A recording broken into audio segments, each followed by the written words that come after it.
Welcome to the Read Aloud for day 80.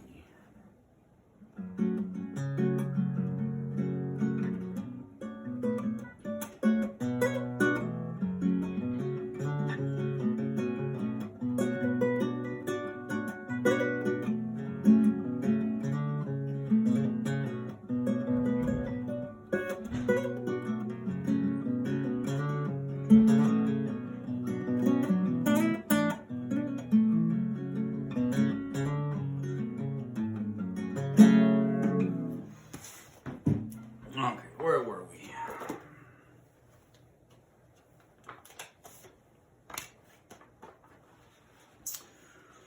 Okay.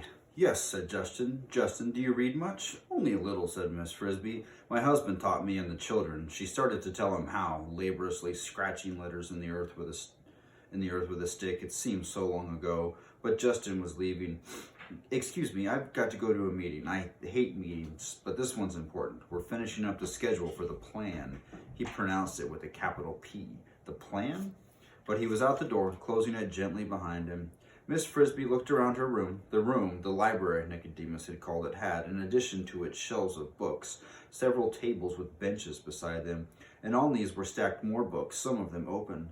Books, her husband Jonathan had told her about them. He had taught her and the children to read. The children had mastered it quickly, but she herself could barely manage the simplest words. She had thought perhaps it was because she was older. He had also told her about electricity. He had known these things, and so, it emerged, did the rats. It had never occurred to her until now to wonder how he knew them. He had always known so many things, and she had accepted that as a matter of course. But who had taught him to read? Strangely, it also emerged that he had known the rats. Had they taught him? What had been his connection with them? She remembered his long visits with Mr. Ages, and Mr. Ages knew the rats too. She sighed. Perhaps when the meeting was over, she had a chance to talk to Nicodemus and had told him about Timothy and moving day. Perhaps when that was settled, he could explain all of this to her. She noticed at the far end of the room a section of wall where there were no bookshelves. There was, instead, a blackboard covered with words and numbers written in white chalk. There were pieces of chalk and an eraser in a rack at the bottom of it. The blackboard stood near the end of the longest tables. Was the library also used as a classroom? When she looked at the blackboard and rather laboriously read what was written on it, she saw that it was not. It was, rather, a conference room. At the top of the board, in large letters, were printed the words, "The Plan of the Rats of Nim." Next chapter, Isabella. Miss Frisbee spelled it out slowly. The Plan of the Rats of Nim. What or where was Nim? The name had a strange and faraway sound. Had these rats then come from someplace else? Did that explain why they had books and electric lights and wires and electric motor? Yet they had been here, or at least there had been rats here, for as long as she could remember. Still, that was not so very long. She wondered what other things they had. Suddenly, she had an almost overwhelming desire to look around, to see what was behind the other doors and down the other corridors. She went to the door and opened it and looked out in the hall. It was entirely deserted and silent, except that when she listened carefully, she could hear a faint humming in the distance, as if something were running. Another motor? She started out into the hall and then changed her mind. Better not. Nicodemus had been friendly. They had all been friendly, but explicit. He had said she was to wait in the library, and she was not there to pry, but to get help. She went back into the library, closed the door, and sat on one of the benches. The books on the table were mostly paperbacks, small enough so that the rats could handle them easily enough, but too big for her, so she sat in front of the blackboard and looked at it again. Beneath the title across the top, in neatly chalked handwriting, were columns of words and figures. Schedule, January, Group 1, 10 oats, 30 loads, 2 BU. Group 2, wheat, 30 loads, equal 2 BU. Group 3, 10 corn, 20 loads, 1.5 BU. Group 4, 10 miscellaneous seeds, estimated 10 loads total. See it right here. The rest of the blackboard was filled with more rows of figures, each headed by the name of the month: February, March, April, May, and so on through July. At the bottom of a separate square was ruled off. Plows, Arthur, Group 14, Plow 2 complete January 1st, Plow number 3 complete February 10th, Plow number 4 complete March 20th. Miss Frisbee stared at this, trying to make heads or tails of it, but she could not. It was quite incomprehensible. She was still puzzling over it when the door opened and a rat came in. It was a girl rat, small and quite young, judging by her looks. She was carrying a pencil and some papers and looked at the papers and was looking at papers as she walked so that she did not see Miss Frisbee at first. When she did, she gasped and dropped the papers, scattering them on the floor. Her eyes opened wide. "Who are you?" she asked. "I don't know you. How did you get in here?" She backed toward the door. "It's all right," said Miss Frisbee. "I'm a friend of Mr. Age's." The rat was very young indeed, only a child. "But why are you in here? Who let you in?" "Nicodemus. He told me to wait here." The girl rat looked doubtful. "You might be a spy." "A spy? How could I be a spy? A spy from where?" "I don't know. From outside. Maybe from Nim?" "I don't even know what Nim is." "That's what you say. But I don't. What is it?" asked Miss Frisbee, feeling slightly annoyed. "It's a place." The girl rat, her alarm apparently subsiding, began picking up her scattered papers. "I'm supposed to be practicing my reading." "What kind of place?" "It's where we came from. I don't know too much about it. I've never been there." "How can you come from there if you've never been there?" "My father and mother did. I was born afterward. I think it's white. Anyway, I know one thing. We don't want to go back. We don't want to get caught." So Miss Frisbee thought, that sounds as if whatever Nim was, the rats had escaped from it to come here. But she realized that she was not likely to get very clear information from such a child. Again, she hoped that Nicodemus would explain it.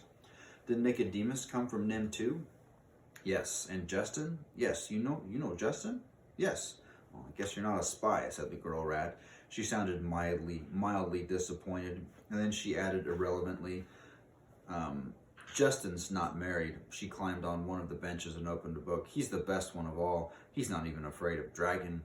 She read in the book for perhaps 30 seconds, picked up her pencil, and then put it down again. "I'm too young to get married." "I suppose so," said Miss Frisbee. "For a while yet, but that won't last long." "That's what my mother says, but it seems long, and Justin might get married, and Justin might marry someone else." "Maybe not," said Miss Frisbee, who could see beyond the tip of her nose. "He's pretty young himself yet. What's your name?" "Isabella." "It's a pretty name." "It's all right. Only my brother calls me Izzy. I don't like that."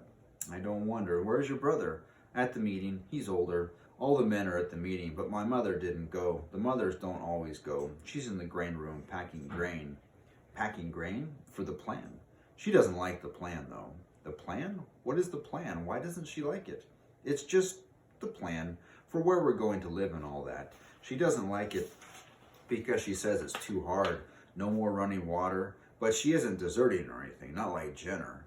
We didn't like Jenner." Who's Jenner?" "He was in the group, but he quit. Maybe he went back to Nim. We don't know." Miss Frisbee was gradually getting a picture of life in the rat colony, a somewhat confusing one because Isabel was a child, but nonetheless certainly things were apparent.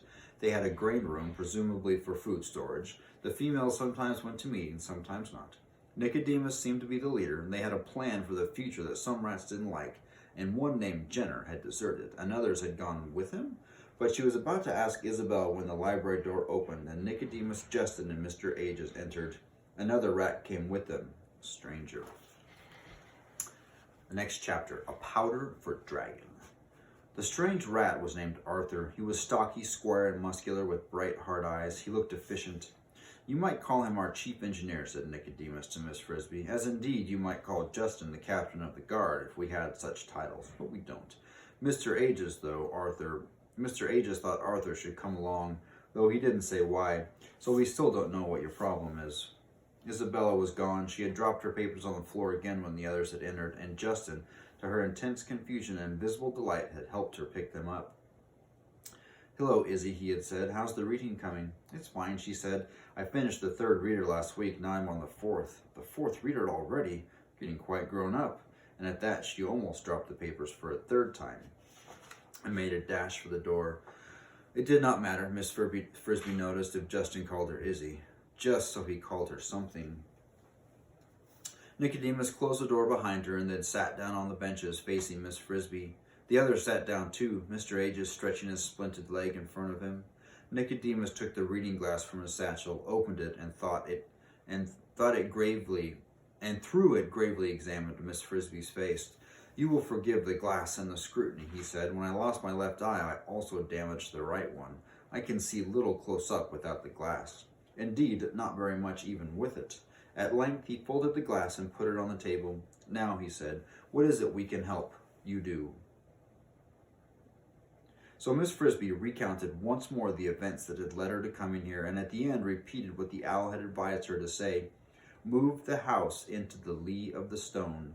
She added, I don't understand just what he meant by that. Jeremy the crow says it meant the side where there's no wind, but what good would that do? I think I know what he meant, said Nicodemus. In a broad sense, lee means the sheltered side. A bird flying over Miss Gibbon's garden would notice something most of us would miss. He reached into his satchel and took out a sheet of paper and a pencil, and he opened the reading glass again. As he talked, he drew a sketch. When a farmer plows a field with a big rock in it, he plows around the rock, close on each side, but leaving a triangle of unplowed land on each end. Miss Frisbee's house is beside the rock and will get plowed up, and probably crushed, as the owl said. But if we can move it a few feet so that it lies buried behind the rock in the lee, then she and her children can stay in it as long as they need to. From the air, the way the owl sees it, the garden would look like this, and he inspected the sketch through the reading glass and then placed it on the table. Miss Frisbee climbed up on the bench and looked at it. It was a rough map showing the garden and the big stone near the middle, the way the furrows made by the plow would curve around it, rather like waves around a boat. Show me where your house is buried, said Nicodemus. Miss Frisbee pointed to the spot on the sketch. I know where the cinder block is, said the rat named Arthur. In fact, I thought about bringing it in, but I decided it was too long of a haul. They had it tied on top of the harrow for height, and it fell off just as they were finishing the garden. Can you move it? Asked Nicodemus, pointing at the sketch, to this spot right here and bury it again. Yes, said Arthur, that shouldn't be hard. Miss Frisbee was delighted, looking at the map. It all became clear, and she could see what a beautifully simple idea it was. When Mr. Fitzgibbon plowed, he would go right past their house, and they would not have to move until Timothy was well, until the weather was truly warm. She remembered again what her husband had said, and how easy to unlock a door when you have the key. She had found the key, or rather, the owl had found it. Nicodemus asked Arthur, how long will it take? Depends. With a party of 10, a couple hours, maybe 20. With 20, maybe an hour. We can spare 20, but it's still too long. He looked worried. So did Arthur. Yes, he said, we'll have to work at night, but even so, there's just no cover at all. It's wide open. We'll have to take care of Dragon, said Justin. Yes, said Mr. Ages, and with his leg, I can't do it. I'd never make it to the bowl, much less get back again. Miss Frisbee, looking at their baffled faces, felt her delight subsiding. Obviously, something was wrong. I don't understand, she said. I know about Dragon, of course, but at night, said Justin, Dragon prowls the farmyard like a tiger, and you don't see him until he's on top of you. Okay, we'll read more tomorrow.